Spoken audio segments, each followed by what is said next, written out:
বুঝতেছো না বাড়ির মধ্যে আগুন লেগে গেছে তাই পানি মারতেছি। আব্বা আম্মা তোমরা দুজন ঠিকঠাক আছো তো? আল্লাহ তোমার কাছে লাখো কোটি শুকরিয়া, আমার পুরো বাড়ি জ্বলে গেছে, সব জ্বলে গেছে, কিন্তু আমার আব্বা আম্মা ঠিকঠাক আছে। এই সবুজ, তুই কি পাগল হইছস? হ্যাঁ, কোনো কিছু জ্বলে যায় নাই, কারো শরীরে আগুনও লাগে নাই, এই বাড়িতেই আগুন লাগে নাই। আমারে মিথ্যা সান্ত্বনা দিও না মা, আমি বিশ্বাস করি না। আমার বউ শান্তি ফোন দিয়ে আমারে বলছে পুরো বাড়িতে আগুন লেগে গেছে।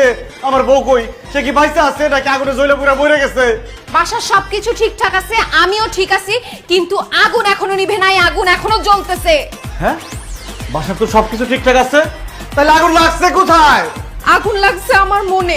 কি ভাই সব? তাহলে বাসার মধ্যে পানি মারা লাভ নাই, পানি মারতে হবে আমার বউর গায়ে।